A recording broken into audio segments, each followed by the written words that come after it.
প্রায় দেড় যুগে নির্বাসিত জীবনের পর বিএনপির ভারপ্রাপ্ত চেয়ারম্যান তারেক রহমানের স্বদেশ প্রত্যাবর্তন দেশের রাজনীতিতে নতুন মাত্রা যোগ করেছে। আজ তিনি শহীদ রাষ্ট্রপতি জিয়াউর রহমানের কবর জিয়ারত করেছেন, যা শুধু একটি পারিবারিক শ্রদ্ধা নয়, বরং রাজনীতির শিকড়ে ফিরে যাওয়ার প্রতীকী বার্তা। এই প্রত্যাবর্তনকে ইতিবাচক পরিবর্তনের বার্তা বলে মন্তব্য করেছেন বিএনপির মহাসচিব মির্জা ফখরুল ইসলাম আলমগীর। অনেকের কাছে এটি রাজনীতিতে স্থিতিশীলতার ইঙ্গিত, আবার ছাত্রদের জন্য একটি নতুন আশার সূচনা বলেও বিবেচিত হচ্ছে। একই সঙ্গে জুলাই গণ অভ্যুত্থানের পর ছাত্র সমাজ যে পরিবর্তনের আকাঙ্ক্ষা প্রকাশ করেছে, তার সঙ্গে এই প্রত্যাবর্তনের যোগসূত্র নিয়েও নানা মহলে আলোচনা হচ্ছে। এটি কি তাহলে ছাত্র রাজনীতির জন্য নতুন কোনো অধ্যায়ের সূচনা? বিশেষ করে ছাত্র সমাজ যারা জুলাই গণ অভ্যুত্থানের সামনে থেকে নেতৃত্ব দিয়েছে, তাদের জন্য এই মুহূর্তে তারেক রহমানের স্বদেশ প্রত্যাবর্তন কি বার্তা বহন করছে? এসব নিয়ে আলোচনায় আজ আমাদের প্রযত্নে বাংলাদেশে আছেন বাংলাদেশ জাতীয়তাবাদী ছাত্র দলের সাধারণ সম্পাদক নাসির উদ্দিন নাসির এবং আছেন জাতীয় ছাত্র শক্তির সভাপতি জাহিদ আহসান। দুজনকেই স্বাগত জানাচ্ছি প্রযত্নে বাংলাদেশে।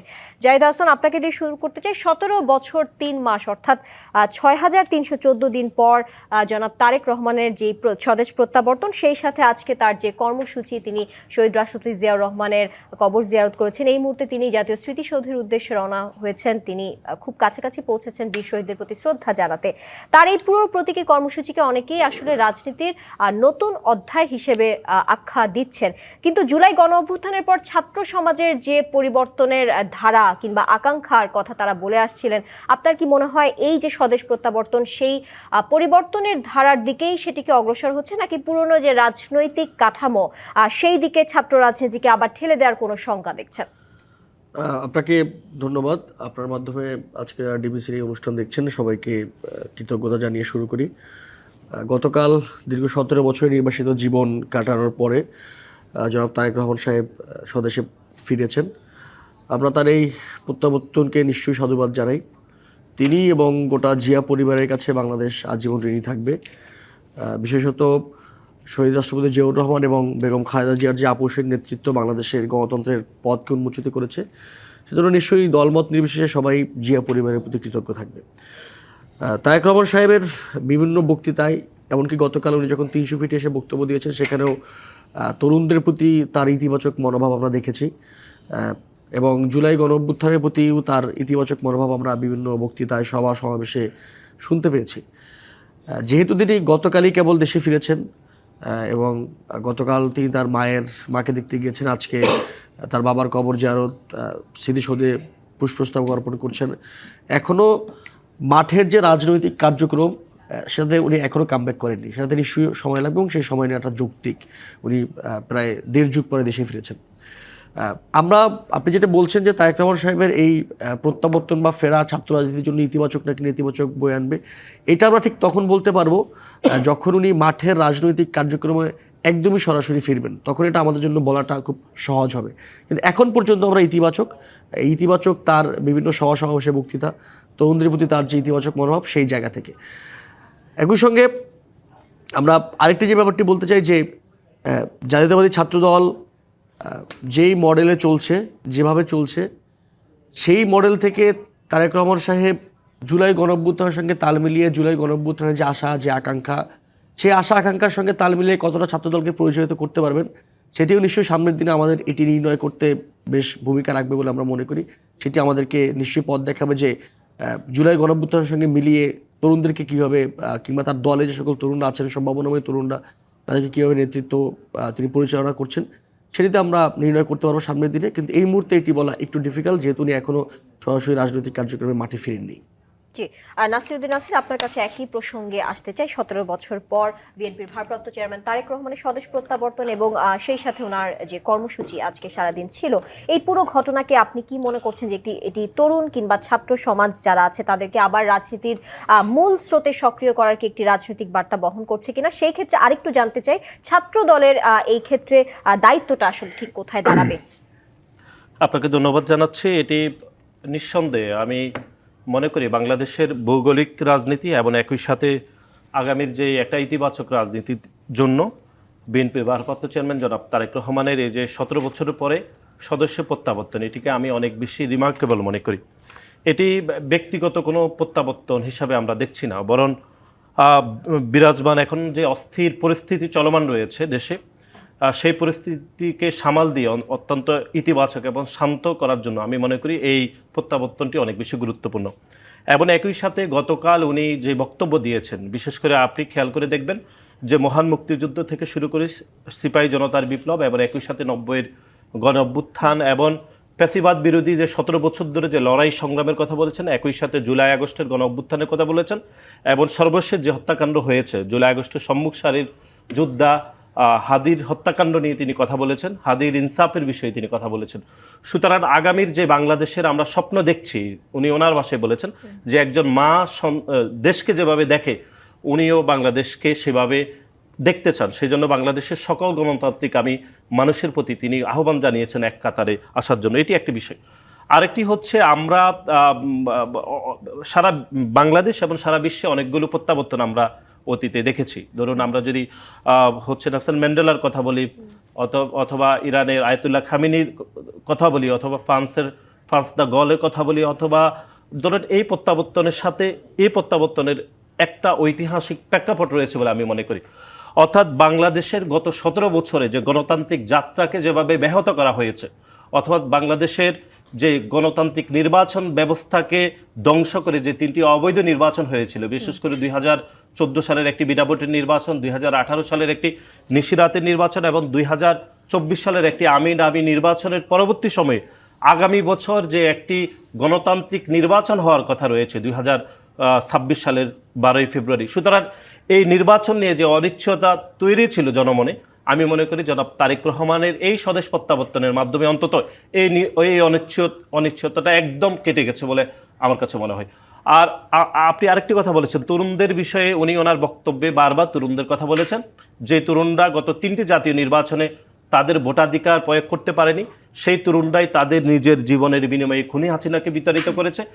সুতরাং পরিবর্তিত পরিস্থিতিতে জনাব তারেক রহমান তরুণদের উপরে ভরসা রাখতে চেয়েছেন, সেজন্য তিনি 4 কোটি তরুণদের কথা বারবার ওনার বক্তব্যে বলেছেন। আমি মনে করি আগামীর যে বাংলাদেশ আমরা বিনির্মাণ করব, সেই বাংলাদেশে জনাব তারেক রহমান তরুণদের উপর ভরসা রেখেছেন বলেই বারবার তরুণদের কথা বলেছেন। নাসিরউদ্দিন নাসির, আরেকটি বিষয়ে যদি একটু কথা বলতে চাই, গতকালকে 300 ফিটে আমরা যখন তারেক রহমানের যে গণসংবর্ধনা স্থলে দেখেছি যে লাখো মানুষের ভিড় ছিল, যখন দেশ জুড়ে আসলে আইন শৃঙ্খলা পরিস্থিতি কিংবা নিরাপত্তা নিয়ে উদ্বেগ ছিল, ঠিক সেই মুহূর্তে এত অস্থিরতার মধ্যে এত মানুষের যে উপস্থিতি, সেটা নিশ্চয়ই প্রমাণ করে যে বিএনপি নেতা তারেক রহমান আসলে গণ আস্থার প্রতীকে পরিণত হয়েছে, যেমনটা সবাই বলছেন। ছাত্র দল হিসেবে আপনারা এই গণ আস্থাকে কিংবা জন আস্থাকে কিভাবে রাজনৈতিক শক্তিতে রূপ দিতে চান, কিংবা কোনো নতুন কৌশল আছে কিনা একটু জানতে চাই সেই বিষয়টি। এটি খুবই গুরুত্বপূর্ণ। দেখুন, ফ্যাসিবাদ বিরোধী যে লম্বা যে আন্দোলন সংগ্রাম ছিল, বিশেষ করে গত 17 বছর ধরে বাংলাদেশের সবথেকে নির্যাতিত ছাত্র সংগঠন বাংলাদেশ জাতীয়তাবাদী ছাত্র দল, এবং একই সাথে জুলাই আগস্টে সবচেয়ে নির্যাতিত 142 জন নেতাকর্মী যে সংগঠনের শহীদ হয়েছেন। আমরা মনে করি পরিবর্তিত পরিস্থিতিতে জনাব তারেক রহমান অতীতে যেরকম আমাদেরকে দূর থেকে সকল পরামর্শ দিয়েছেন, অভিভাবক সুলভ ভাবে বাংলাদেশ জাতীয়তাবাদী ছাত্র দলকে চলমান রেখেছেন, আমি মনে করি ওনার এই প্রত্যাবর্তনের মাধ্যমে বাংলাদেশ জাতীয়তাবাদী ছাত্রদল আরও অনেক বেশি শক্তিতে সঞ্চিত হবে এবং সরাসরি ওনার নির্দেশনায় আগামীতে সাধারণ শিক্ষার্থীদের অধিকারের জন্য বাংলাদেশ জাতীয়তাবাদী ছাত্রদলের দীর্ঘ 5 দশকের যে পথ চলা, সেটি আমরা অনেক বেশি আরও দীর্ঘায়িত করবো এবং একই সাথে তরুণদেরকে বাংলাদেশ জাতীয়তাবাদী ছাত্র দলে আরও কীভাবে নিয়ে আসা যায় সে বিষয়ে জনাব তারেক রহমানের নিশ্চয়ই সুপরামর্শগুলো বাংলাদেশ জাতীয়তাবাদী ছাত্র দল অত্যন্ত আস্থায় নেবে বলে আমি বিশ্বাস করি। সেই ছাত্রদলের আস্থার বিষয়টি নিয়ে যদি একটু জাহিদ আহসান আপনার কাছে আসি, 300 ফিটের সেই জনসমাগমকে নিয়ে কথা বলছিলাম। সেই জনসমাগমকে বিএনপি বলছে গণ আস্থার বহিঃপ্রকাশ, সেই সাথে নানা মহলেও এটা নিয়ে কথা হচ্ছিল। কিন্তু আমি একটু জানতে চাই যে জুলাই গণ অভ্যুত্থানের পর ছাত্র রাজনীতির বাস্তবতায় ছাত্রদল কি সত্যি এই আস্থা ধরে রাখতে পারবে বলে আপনি কি মনে করছেন? আপনার মতামত জানতে চাই। এটি ছাত্রদল ভালো বলতে পারবে তাদের সামনের পরিকল্পনা কি, তারেক রহমান সাহেব ফিরেছেন, তাকে ঘিরে তাদের পরিকল্পনা কি, সেটি তারা ভালো বলতে পারবেন। আমি একটু ছাত্রদল যেহেতু আমাদের সঙ্গে দীর্ঘদিন আমরা একসঙ্গে লড়াই করেছি, সংগ্রাম করেছি ফেসিবাদের বিরুদ্ধে, আমি একটা ভিন্ন দিকে নজর দিতে চাই। ওনাদের সর্বপ্রথম গতকালকে যে প্রশ্নটি তোলা উচিত ছিল যে তারেক রহমানের বাবা এই দেশের রাষ্ট্রপতি ছিলেন, তার মা এই দেশের 3 বার প্রধানমন্ত্রী ছিলেন, যদি কিছু নাও থাকতেন এই দেশের একজন সাধারণ নাগরিক হিসেবে কেন তাকে 1.5 যুগ দেশের বাইরে নির্বাসিত জীবন কাটাইতে হলো? এর মধ্যে তার ভাই মারা গেছেন, তার একদমই প্রাণপ্রিয় ভাই মারা গেছেন, তার মা মৃত্যুর মুখে গিয়ে কয়েকবারের জন্য ফিরে এসছেন, এইরকম অবস্থায় তাকে কেন দেশের বাইরে কাটাইতে হলো, কিসের জন্য? এমন কোন সিস্টেম বাংলাদেশে বিরাজ করে এই সিস্টেমের জন্য তারেক রহমানকে 1.5 যুগ দেশের বাইরে কাটাইতে হলো? দেখেন, আমরা দেখলাম যে 5 আগস্ট গণ অভ্যুত্থানের পরে শেখ হাসিনা তার দল বল সব নিয়ে দেশের বাইরে চলে গেছে। আমরা এটা কিন্তু আশা করিনি, এখনও আশা করি না। আমরা চাই শেখ হাসিনা, আওয়ামী লীগের সকল নেতারা, ছাত্রলীগের সকল নেতারা দেশে থাকবে এবং তাদের সকল অপরাধের জন্য আদালত বিচার করবে, সেই বিচার কার্যকর হবে। শেখ হাসিনার রায় হয়েছে, সেই রায় বাংলাদেশে কার্যকর হবে। যদি তারেক রহমান সাহেব কোনো অন্যায় করে থাকতেন, বাংলাদেশে তার বিচার হতো। কিন্তু কারা এই বিচার ব্যবস্থাকে ভঙ্গুর করে দিয়েছেন এবং নির্বাসিত জীবন কাটাইতে বাধ্য করেছেন তাকে, তার প্রতি যে জুলুমটা হলো গত 16 বছর ধরে, 17 বছর ধরে, সে এবং তার পরিবারের প্রতি যে জুলুম হয়েছে, এই জুলুমের কারণ কি বাংলাদেশে এবং এই জুলুমের সিস্টেমটা কেন বাংলাদেশে আছে এবং সেটাকে ধ্বংস করবার জন্য প্রথম কাজটা ছাত্রদলকে করতে হবে। এইটাই প্রথম কাজ। অন্য সকল আলোচনা সবার পরে। তারেক রহমান সাহেবের প্রতি যদি ছাত্রদল সুবিচার করতে চায়, তার নেতৃত্ব মেনে ছাত্রদল কাজ করতে চায়, ছাত্রদলকে প্রথমে এই প্রশ্নটি করতে হবে, এমন কোন অপরাধ তারেক রহমান সাহেব করেছেন যার জন্য তাকে নির্বাসনের জীবন কাটাই দিয়েছে? এমন কোনো অপরাধ তারেক রহমান সাহেব নিশ্চয়ই করেননি, নির্বাসিত জীবন কাটাইতে হবে। যদি তিনি কোনো অপরাধ করে থাকতেন, মানুষের কোর্ট ছিল, আদালত ছিল, তার মধ্যেও তারেক রহমানের কোনো বিচার হয়নি তিনি যখন দেশ ছেড়ে গেছেন। এই প্রশ্ন করতে হবে এবং কোন সিস্টেমের জন্য গিয়েছেন, কোন কাঠামোর জন্য গিয়েছেন, সেই কাঠামোকে ধ্বংসের জন্য ছাত্রদলের কাজ করতে হবে। জি, জাহিদ হাসানের এই প্রশ্ন ঘিরে নাসিরউদ্দিন নাসির আপনার কাছে আসবো, একটি বিরতি নিয়ে ফিরছি। প্রতিদিন বাংলাদেশের এই পর্যায়ে একটি বিরতি নিচ্ছি, সঙ্গেই থাকুন। নাসিরউদ্দিন নাসির, আপনার কাছে আসতে চাই। বিরতির আগে যেমনটা বলছিলাম, জাহিদ হাসান প্রশ্ন রেখেছেন 1.5 যুগ নির্বাসিত জীবন কেন কাটাতে হলো জনাব তারেক রহমানকে, বাংলাদেশের আসলে কোন সিস্টেমের জন্য, সেই প্রশ্ন আপনারা রাখেননি কেন, সেই বিষয়টি জানাবেন। আরেকটু জানতে চাই, আন্তর্জাতিক পরিসরেও আসলে বেশ কয়েকটি গণমাধ্যমে তারেক রহমানের এই স্বদেশ প্রত্যাবর্তনের খবরটি প্রকাশিত হয়েছে এবং দেখা গেছে সম্ভাব্য প্রধানমন্ত্রী তারেক রহমান, এই শিরোনামই মূলত সব জায়গায় বলা হচ্ছে। যেমন রয়টার্স একটি খবরের শিরোনাম বলছে, ভোটের আগে নির্বাচন থেকে ফিরলেন শীর্ষ প্রধানমন্ত্রী প্রার্থী হিসেবে বিবেচিত বাংলাদেশ নেতা। একটু জানতে চাই, ঠিক একই সময়ে তারেক রহমান কিন্তু নিজেই বলেছেন আগামী নির্বাচন সহজ হবে না, চ্যালেঞ্জিং হবে। এই আন্তর্জাতিক প্রত্যাশার সঙ্গে দেশের যে বাস্তব রাজনীতিকে সামঞ্জস্য করার আপনাদের প্রস্তুতিগুলো সম্পর্কে একটু ছোট্ট করে জানতে চাই। প্রথমত হচ্ছে জনাব জাহিদ যেটি বলেছেন সেটি বিষয়ে আপনারা অবগত আছেন যে উনি বিমানবন্দর থেকে নেমে আমাদের দেশনেত্রী বেগম খালেদা জিয়াকে দেখতে গিয়েছেন। পথেই তিনি এই একটি হচ্ছে জনসভা তিনি অংশগ্রহণ করেছেন। এটি আদত আসলে কোনো সংবর্ধনা ছিল না বা কোনো রাজনৈতিক প্রোগ্রাম ছিল না। এটি হয়তো দলের পক্ষ থেকে যেটি বারবার আসলে বলা হয়েছে সেটি হচ্ছে গণতান্ত্রিক আমি সকল মানুষের প্রতি কৃতজ্ঞতা এবং বিশেষ করে দেশবাসীর প্রতি দেশনেত্রী বেগম খালেদা জিয়া যে দীর্ঘ সময় ধরে ওনার উপর আস্থা রেখেছেন দেশবাসী, সেই জন্য মানুষকে এক ধরনের কৃতজ্ঞতা জানানোর জন্য আমাদের দলের ভারপ্রাপ্ত চেয়ারম্যান এখানে বক্তব্য রেখেছেন। সুতরাং অনেক বিষয় হয়তো বলতে পারতেন, কিন্তু এটাই সত্য যে এটি কোনো রাজনৈতিক কোনো প্রোগ্রাম ছিল না। নিশ্চয়ই আমাদের যখন রাজনৈতিক প্রোগ্রাম শুরু হবে দলের পক্ষ থেকে নিশ্চয়ই উনিও ওনার বক্তব্যগুলো দিবে। আর আরেকটি বিষয় যেটি জনাব জাহিদ জানেন, অবগত আছেন যে দেশে গত 17 বছরের মধ্যে যারা গত প্রায় 15-16 বছর যারা অবৈধভাবে বাংলাদেশকে শাসন করেছেন, বিচার ব্যবস্থা, আমাদের শাসন ব্যবস্থা কীরকম ছিল এটি আমরা আসলে সবাই অবগত এবং সেই বিচার ব্যবস্থা, শাসন ব্যবস্থা, সেই ব্যবস্থাকে বিলুপ্ত করার জন্য জুলাই আগস্টের এরকম একটি গণ অভ্যুত্থান করতে হয়েছে। সুতরাং এটি আমরা সকলে পরিষ্কার, কিন্তু দলের পক্ষ থেকে নিশ্চয়ই এইসব বিষয়ে আরও পরিষ্কার বার্তা দেওয়া হবে যখন রাজনৈতিক প্রোগ্রামগুলো করা হবে। এটি একটা বিষয়। আরেকটি আপনি জানেন যে এই প্রত্যাবর্তনকে কেন্দ্র করে দেশি বিদেশি অনেক গণমাধ্যম খুব গুরুত্ব সহকারে এটি ফলাও করেছে। এটি স্বাভাবিকভাবে আমরা মনে করি, কারণ এই প্রত্যাবর্তন, আমি আবারও বলছি, এটি কোনো ব্যক্তিগত প্রত্যাবর্তন নয়, বরং স্বাধীনতা, সার্বভৌমত্ব এবং একই সাথে বাংলাদেশের গণতান্ত্রিক অগ্রযাত্রার যে অঙ্গীকার, সেটির একটি ধারাবাহিক ইতিবাচক প্রক্রিয়া বলে আমি ব্যক্তিগতভাবে মনে করি। এবং যেটি বারবার আসলে বলতে হচ্ছে সেটি হচ্ছে দেশের নির্বাচন ব্যবস্থা নিয়ে যে একটা অনিশ্চয়তা তৈরি হয়েছিল, এখনও অনেকে নির্বাচন প্রলম্বিত করতে চায়, কেউ প্রকাশ্যে, কেউ মনে মনে, কেউ গোপনে। আমি মনে করি জনাব তারেক রহমানের এই যে স্বদেশ প্রত্যাবর্তনের মাধ্যমে অন্তত বাংলাদেশ, পুরো বাংলাদেশ একটি নির্বাচনের সূচকে মধ্যে দিয়ে যাবে বলে আমি মনে করি। জি, জাহিদ হাসান, আপনার কাছে একটু আসতে চাই। ইতিহাসে দেখা গেছে সবসময় বড় বড় রাজনৈতিক যে পরিবর্তনগুলো ঘটেছে সেই সময় ছাত্ররাই দিক নির্দেশনা দিয়েছে এবং জুলাই গণ অভ্যুত্থানেও আমরা ব্যতিক্রমটি আসলে দেখিনি এবং তারা নিশ্চয়ই মুখ্য ভূমিকা রেখেছেন নিঃসন্দেহে। একটু জানতে চাই, আগামী নির্বাচন কিংবা পরবর্তী যে রাজনৈতিক রাজনীতিতে ছাত্র সমাজ কি একই ভূমিকায় ফিরতে পারবে বলে আপনি আশা প্রকাশ করছেন কিনা, সেই সাথে একটু জানতে চাই জনাব তারেক রহমানের যে বক্তব্য, গতকালকের বক্তব্যে তিনি বলেছিলেন we have a plan, I have a plan, সেই বক্তব্য নিয়ে আসলে বেশ কিছু জায়গায় আলোচনা হচ্ছে। এটি কি রাজনৈতিক আশ্বাস নাকি যেই রোডম্যাপ কথা তিনি বলছেন ছাত্র রাজনীতির জায়গা থেকে আপনি সেই রোডম্যাপকে কিভাবে মূল্যায়ন করবেন? আমি খুবই আশাবাদী যে বিশ্ববিদ্যালয় ক্যাম্পাসে, অন্যান্য ক্যাম্পাসে কিংবা ক্যাম্পাসের বাইরে লোকালি ছাত্র রাজনৈতিক সংগঠনগুলোর মধ্যে যে কিছু কিছু জায়গায় একটা একতার বার্তা আমরা গত 1.5 বছরে অভ্যুত্থানের পরে দেখেছি, সেটি বজায় থাকবে।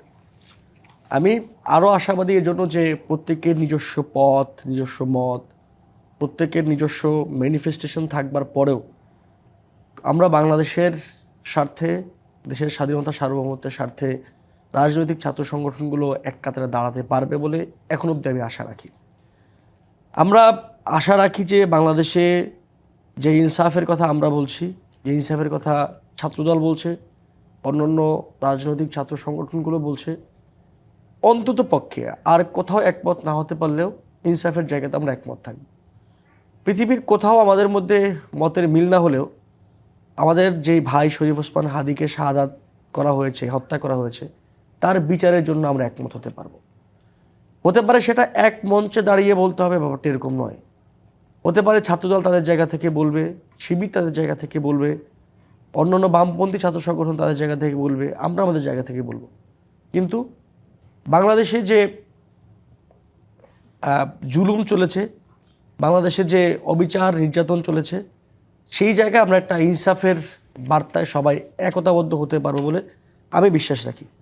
আমরা বাংলাদেশের স্বার্থে, বাংলাদেশের সার্বভৌমত্বের স্বার্থে, বাংলাদেশের যে আঞ্চলিক আধিপত্যবাদ, আরও সহজ করে বললে ভারতীয় আধিপত্যবাদ যেভাবে করে বিরাজ করছে, তার বিরুদ্ধে আমরা সবাই একতাবদ্ধ হতে পারবো বলে আমরা বিশ্বাস করি। এবং সেখানেও গতকালকে আমরা তারেক রহমান সাহেবের যে সংক্ষিপ্ত বক্তৃতা একটা বার্তা পেয়েছি। আমরা বিশ্বাস রাখি যে বাংলাদেশে যেভাবে করে বিএসএফ একের পর এক গুলি করে, আমরা দেখেছি যে অন্তর্বর্তীকালীন সরকারের সময় আমরা আশা করেছিলাম যে সীমান্তে আর হয়তো কোনো গুলি চলবে না, সীমান্তে কোনো মানুষের প্রাণ হারাবে না, ফেলানির মতো কেউ কাঁটাতারে ঝুলে থাকবে না। কিন্তু আমরা দেখেছি যে এই অন্তর্বর্তীকালীন সরকারের সময়ও বিএসএফ সীমান্তে গুলি করেছে। অন্তত পক্ষে আর কোথাও এক না হলেও আমাদের সীমান্ত সুরক্ষার জন্য ছাত্র সংগঠনগুলো এক থাকবে বলে আমি আমার জায়গা থেকে, জাতীয় ছাত্র শক্তির জায়গা থেকে প্রতিশ্রুতি ব্যক্ত করছি। এবং আমার যে সকল সহ রাজনৈতিক ছাত্র সংগঠনগুলো আছেন, যাদের সঙ্গে আমরা লড়াই করেছি গত 16 বছরে, বিভিন্ন সময় একসঙ্গে মিছিল করেছি, তাদের সাথে আমাদের এই একতাবদ্ধতা থাকবে, কোনো বৈরী সম্পর্ক হবে না। তারেক রহমান সাহেব যেটা বলেছেন যে I have a plan, we have a plan, এটা খুব স্বাভাবিক। প্রত্যেকটি রাজনৈতিক দলের যারা নির্বাচনে অংশগ্রহণ করতে চান এবং সেই দলের যিনি প্রধান, সেই প্রধানের নিশ্চয়ই কোনো না কোনো ম্যানিফেস্টো থাকে, কোনো না কোনো ইশতেহার থাকে। তিনি দেশকে নিয়ে, তার দলকে নিয়ে নানা রকমের পরিকল্পনা তার থাকবে, এটাই স্বাভাবিক। তারেক রহমান সাহেব গতকালকে খুবই সংক্ষিপ্তভাবে বলেছেন হি হ্যাজ এ প্ল্যান, কিন্তু সেটা আসলে কি, তাদের একটা 31 দফা আছে, সেটা আমরা জানি। সেটা নিয়ে আমরা বিভিন্ন সময় নানা রকমের আলোচনা, পর্যালোচনা, সমালোচনা করেছি। এই প্ল্যান বলতে কি ওই 31 দফা নাকি এর বাইরে কোনো কিছু, সেই ব্যাপারটি উনি স্পষ্ট করেননি কিংবা স্পষ্ট করার সময় পাননি। কথার বাইরে গিয়ে আমরা আশা রাখবো যে তারেক রহমান সাহেব দেশে ফিরেছেন, তিনি তার এই প্ল্যানকে নানাভাবে রাজনৈতিক কর্মকাণ্ডের মধ্য দিয়েই প্রকাশ করবেন। আমি ওনাকে আজকে আপনাদের এই শোয়ের মাধ্যমে সাধুবাদ জানাই। আমরা জানি, আমি দেখেছি বিভিন্ন মিডিয়াতে যে আগামীকাল সকালে উনি শরীফ ওসমান হাদির কবর জিয়ারতের উদ্দেশ্যে যাবেন। তার এই দৃষ্টিভঙ্গি, তার এই মানসিকতার আমি সাংঘাতিক প্রশংসা করি। এবং আমি আশা রাখি যে তারেক রহমান সাহেব শুধুমাত্র কবর জিয়ারতের মধ্যেই সীমাবদ্ধ থাকবেন না। আপনি যেটি বললেন যে রয়টার্স লিখছেন যে সম্ভাব্য প্রধানমন্ত্রী, উনি প্রধানমন্ত্রী হন, বিরোধী দলীয় নেতা হন, হোয়াটএভার, যা কিছু হন না কেন, সেটা বাংলাদেশের মানুষ ডিসিশন নেবে। কিন্তু যারা হাদিকে গুলি করেছে, শুধুমাত্র হাদি নয়, আপনারা দেখেছেন যে এই একদিন আগে মগবাজারের ফ্লাইওভার থেকে ককটেল মেরে একজন হোটেলের কর্মচারী সিয়ামকে মেরে ফেলা হয়েছে। এরকম শত শত গুমের ঘটনা, এক্সট্রা জুডিশিয়াল কিলিংয়ের ঘটনা আছে। তারেক রহমান সাহেব বাংলাদেশের যেই দায়িত্বেই থাকেন, প্রধানমন্ত্রী হন, বিরোধী দলীয় নেতা হন, কিংবা শুধুমাত্র বিএনপির চেয়ারপারসন হয়ে থাকেন, তিনি এই বিচারের জন্য হাদি থেকে শুরু করে সবার বিচারের জন্য সোচ্চার থাকবেন। শুধু কবর জিয়ারতের মধ্যে সীমাবদ্ধ থাকবেন না, এটা আমরা ছাত্রদের পক্ষ থেকে আশা করি। একই সঙ্গে আমি আশা করি, আমরা দেখেছি বিগত সময়গুলোতে আমাদের আওয়ামী লীগ নিয়ে কথা বলতে হবে। আমরা নিজেদের মধ্যে খুব বেশি ভেদাভেদ করে অনৈক্য না তুলে ধরে আমাদের মূল ফাইট রেজিস্ট করতে হবে আওয়ামী লীগকে, জি, এবং আওয়ামী লীগের যে সকল এলিমেন্ট এখানে পড়ে আছে তাদেরকে দেখুন।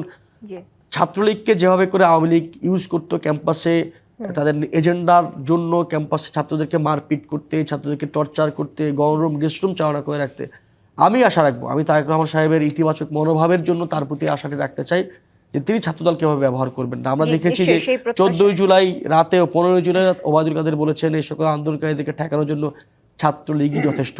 ছাত্রদল আমাদের ভ্রাতৃপ্রতিম, ছাত্রদলের প্রতি আমাদের আশা ভরসা পারদ অনেক উপরে, তারেক রহমান সাহেবের প্রতি আশা ভরসা পারদ উপরে, আশা রাখি তারা আমাদের এই স্বপ্নটুকু বজায় রাখবেন। নিশ্চয়ই। আমরা একটি বিরতি নিয়ে ফিরছি, আবারও আলোচনায় ফিরবো। প্রযত্ন বাংলাদেশ অনুষ্ঠানে এই মুহূর্তে একটি বিরতি নিচ্ছি, ফিরছি কিছুক্ষণের মধ্যে। আবারও স্বাগত প্রযত্ন বাংলাদেশে। নাসিরউদ্দিন নাসির, জামায়াতে ইসলামের আমির ডাক্তার শফিকুর রহমান বলেছেন তিনি এই তারেক রহমানের স্বদেশ প্রত্যাবর্তনকে ইতিবাচক হিসেবে দেখলেও তিনি বলেছেন রাজনৈতিক পরিকল্পনায় তারেক রহমানের ভূমিকা কি হবে তা পর্যবেক্ষণ করা হবে বলে, এমনটা তিনি বলেছেন, জানিয়েছেন আর কি।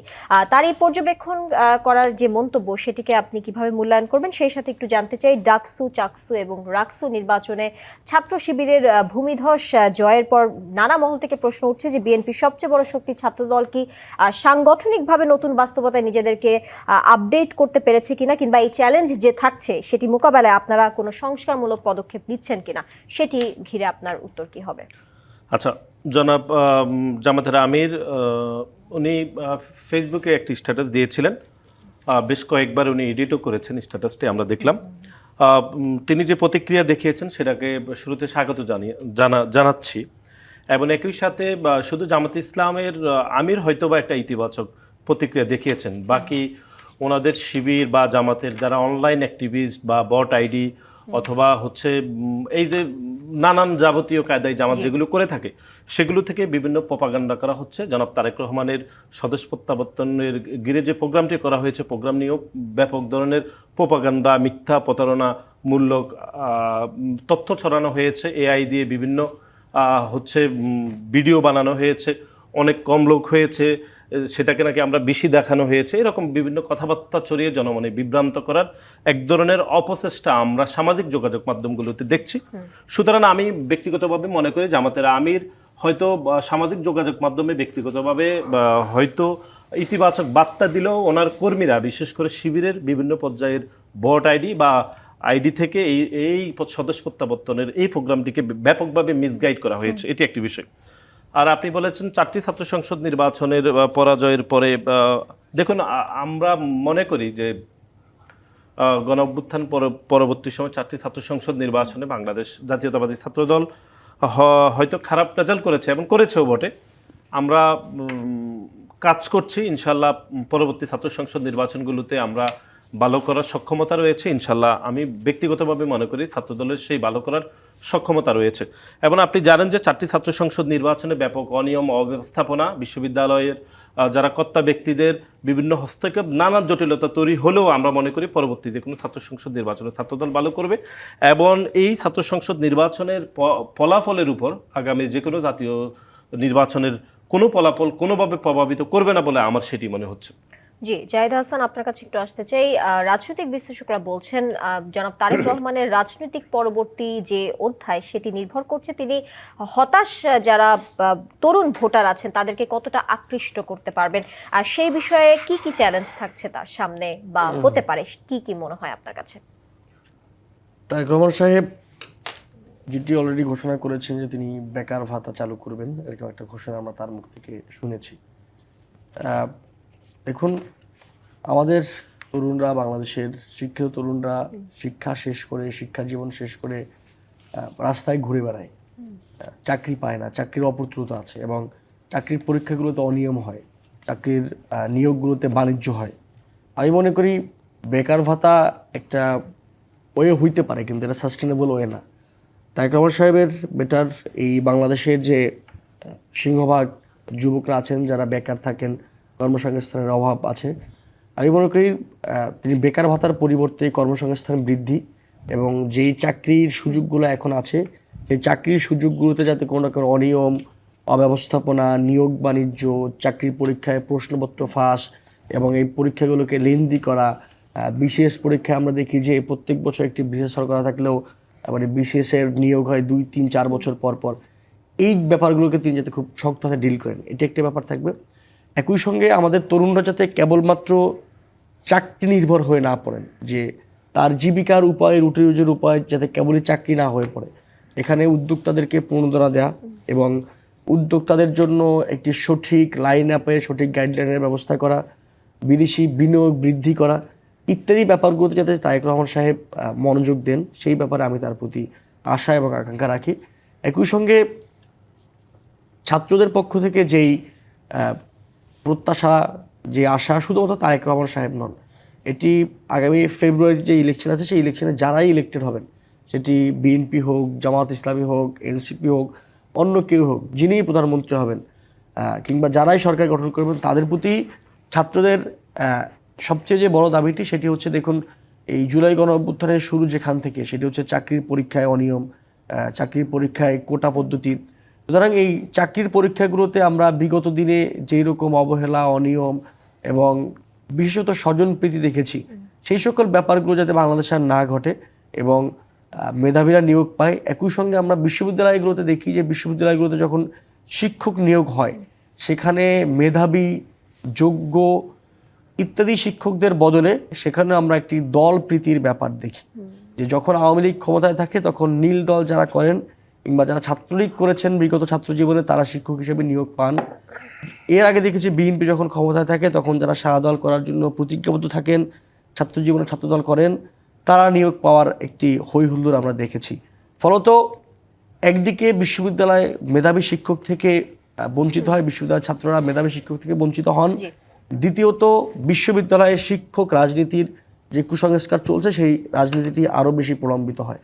এই সকল আরও অনেকগুলো বিষয় আছে যে বিষয়গুলো তারেক রহমান সাহেব কিংবা হুয়েবার, আমি শুধু এটা তারেক রহমান সাহেবেরকে একা সিঙ্গেল আউট করে বললে ওনার উপর চাপ সৃষ্টি হয়। এটি বাংলাদেশের যাই নেতৃত্ব দিতে চান, সেটা বিএনপি চায়, জামাত চায়, এনসিপি চায়, অন্যান্য আরও রাজনৈতিক দলগুলো চায়, প্রত্যেককে এই ব্যাপারগুলো ডিল করতে হবে, নয়তো আরো একবার গণঅভ্যুত্থানের সামনে পড়বেন। জি, নাসিরউদ্দিন নাসির, একটু সংক্ষিপ্তভাবে আপনার কাছে 30 সেকেন্ডে জানতে চাই, তারেক রহমান দেশে ফিরেছেন কিন্তু নির্বাচন সামনে রেখে যদি মাঠে নামে, সেই ক্ষেত্রে নিরাপত্তার ঝুঁকি কি পুরোপুরি কেটে গেছে নাকি এই প্রশ্ন এখনো রাজনৈতিকভাবে অমীমাংসিত? অর্থাৎ জানতে চাই প্রচারণায় নামলে নিরাপত্তা নিয়ে আপনারা কতটা আত্মবিশ্বাসী? প্রথমত হচ্ছে জনাব জাহিদ একটি বিষয় বলেছেন, এটি উনি আংশিক বলেছেন, পুরোপুরি বললে বেশি ভালো হতো। সেটি হচ্ছে বেকার ভাতার বিষয়ে।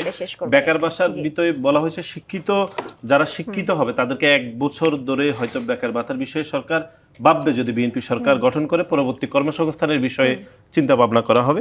আর অতীতে বিশ্ববিদ্যালয় শিক্ষক নিয়োগের বিষয়ে বাংলাদেশ জাতীয়তাবাদী দল যখন রাষ্ট্র ক্ষমতায় ছিল তখন এটি স্বচ্ছতা নিশ্চিত করা হয়েছিল, গত 17 বছর ধরে সেটি করা হয়নি। বিএনপির ভারপ্রাপ্ত চেয়ারম্যান জনাব তারেক রহমান রাজনৈতিক প্রোগ্রামগুলোতে যখন ভবিষ্যতে যাবেন, আমরা নিরাপত্তার বিষয়ে সরকার সহযোগিতা করবে এবং দলের পক্ষ থেকেও সেটি নিশ্চিত করা হবে। আমরা আশাবাদী। আমরাও আশাবাদী। আপনাদের দুজনকে ধন্যবাদ প্রযত্ন বাংলাদেশের সময় দেওয়ার জন্য। শেষ করছি প্রযত্ন বাংলাদেশের আজকের আয়োজন। ধন্যবাদ সবাইকে।